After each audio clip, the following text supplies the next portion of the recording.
بابا پیجه خریدیم هیچکی پیجه اون نمیکنه. نه نوریک میگفت کلی پول میدم مایی. پیج میکنم.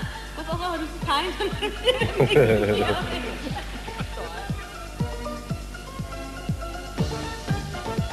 پاشت سر ما داشتی حرف می‌زدی شما دو تایی؟ تکنیک فیلم برای خنده. حرف بزن بریم بابا. واقعا احساس می‌کنی چه احساسی دست وقتی یه جوری تو وقت نداره بگی احساسش چیه الان. والا احساس هنرپیشگی بهم دست تو میده. بیشتر دوست داری هنرپیشه باشی یا موزیشن؟ هر دوتاش. وقت نداره یک کدومشون میخوام.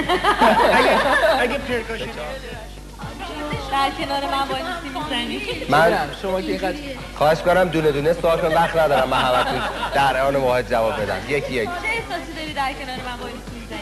همین احساسی که الان دارم. چی احساسی؟ این صندلیش خیلی آقای علیرضا این صندلی تو خواهش کنم من خودتون معرفی کنین. من شوبرت آواکیان کارتون؟ زرد نیست. با ویدا صادقی شما نسبت دارین در تنین؟ والا رئیس کل برنامه. با این من چه نمیخواد با این منو بچسبونی.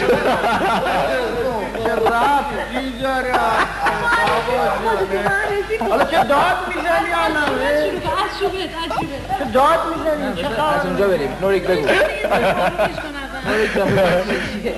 نوریک جان بگو اسم چیه؟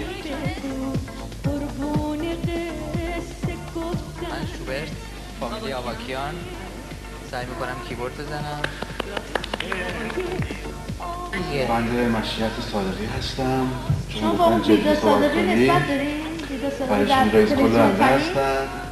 وزیر جنگشونم. وزیر جنگ؟ خب بگو چی میزنی؟ جاز. بازت چیه؟ نوریک غزلیان هستم. غزلم خیلی خوب میخونن ایشون. گیتار و بیس میزنم. جورا من بالا بکشم اعلام میکنم. حمید هستم، اسم کوچیکم محب فر فامیلیمه، هنرمند خیلی خوبی هستم. بله. به همون خوبی که دیروز من میزنی. بس تو بله خیلی هستم. بس. بسه دیگه آقا. بسه. نوبت لیلا خانومه. بگو چی میگه؟ پرکاشن. بگم یکی یکی اما بگو